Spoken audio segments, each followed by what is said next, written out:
thank you, Nyakamami. So there's Tabu. Tabu, can you just get up and wave to the people? Just wave to the people. Tabu Osewe, who's MCA in Siaya County and is the wife to the late Osewe. I don't know where Aquino is. You have already met everybody else. So let me just say a few words. I'm sure when I'm invited here, you don't want to hear about Jaramogi being a great politician, being a statesman, being a champion for the oppressed and all of that, because everybody has talked about that. I'm sure you all want to know his other life, isn't it? You all want to know how he related to his family and especially the girls. And a lot of times when people, oh please, now why is everybody talking? Am I boring? Why are you all talking when I'm talking, surely? It's only a few minutes, just listen. So in church, people are always, Oburu and Raila have always explained how they were baptized using African names. And that Mzee was against European names. And a lot of people mistake. They are saying that Jaramogi hated European culture. That's not true. Jaramogi loved European culture. He loved Indian and other Eastern cultures and other cultures. He just did not like people copying other people's culture when it is not yours. Yeah, so that's what he did not like.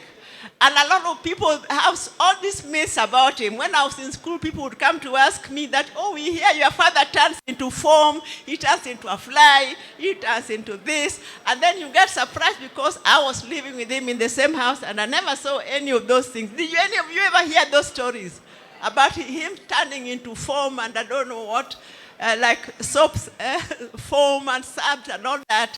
Yeah, or in that, and carrying a Duda BA and all of that. So let me tell you, I want to say something about names.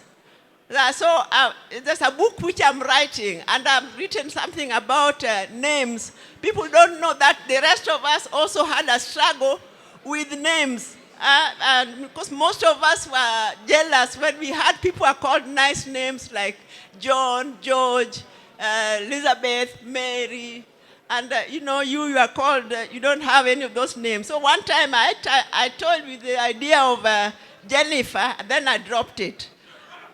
So it never stuck.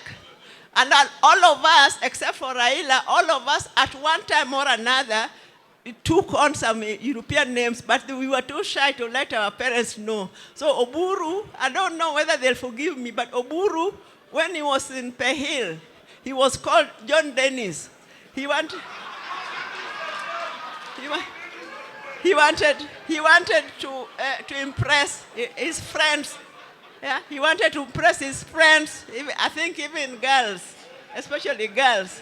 So Agola was called Barack Buka. And then my sister Beryl was called Jane Alice when she was in Nyakach Girls. But later she went to St. Francis in Mangu and she changed religion. She became a Catholic and then got baptized as Beryl. So that's her real name. Adhiambo did not need to take on any name because she was named after Ruth first. Yeah, so that is her name. So then later on, these three people were baptized, Raila, Oburu, and my father. The Legio Maria people came and baptized them. My father was called Nicodemo Ginga. And Raila was called Joshua Raila. And Oburu was called Caleb. So mine was the most dramatic because when I was going to Kenya High School, Mrs. Caroline Okelo Dongo, she was an African American, but she was also my father's PA, and she took me shopping. So when we went back to the house, at that time it was called Cabernet Gardens. No, it was called Archer Gardens, the present day Cabernet Gardens. So he looked at the list of the school and he said, I don't want these names. When you take her to school, can you cross these names? And he took a piece of paper and said, her real names are Wenwa, Asewe, Opondo, Oginga. Can you imagine? So I didn't think he was serious. Then I go to Kenya High School, and when we finished at the principal's office, she took out that piece of paper and said, I want to change her name. And so my name was quickly removed because I didn't tell you that the name I was using was different. Before I went to Maseno Girls, I called Raila and Oburu and asked them, what name should I take? And then they quickly had a meeting and said the name Roslyn. And I've never had such a sweet name. It was so sophisticated, so nice. So I changed everything. I was called Roslyn Akinyi. In Maseno, everybody there knew me as Roslyn Akinyi. So even when I went to Kenya High School, my admission papers had the name Roslyn Akinyi.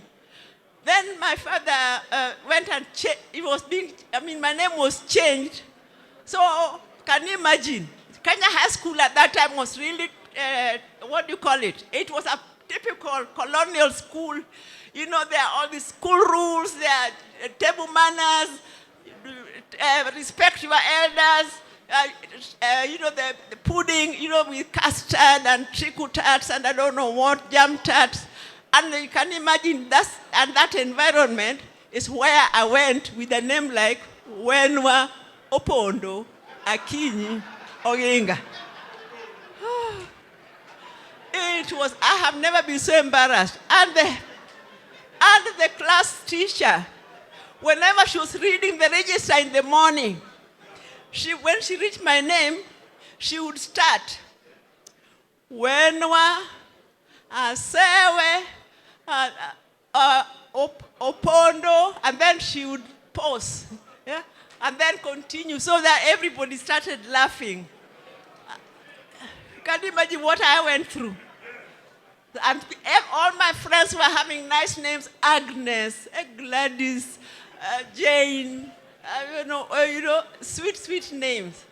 So much later, I managed to drop some of the names. So I stayed with Wenwa, Akinyi, Odinga. Much later, I managed on my own way to. So we also had our own struggles, but it did not mean that he hated English names or English culture. It was just not our culture, full stop. So I want to stop there. I'm writing a book. Some of these things are in that book, so later on you will be able to read, if at all it is ever published. Yeah. But my mother died almost 10 years ago. That is in November 1984, almost 10 years before. So she's going to be 10 years in November this year. They met at a sports ground called Migwena in Sakwa, a traditional sports ground for Luos from all over Nyanza. And she was a pretty girl, and she was outrunning all the other girls, and he fell in love with her.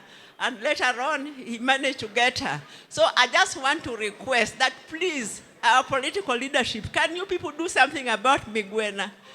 Can you develop Migwena, to bring it up maybe into a modern stadium or, a cultural stadium? And that's all I want to ask. And thank you.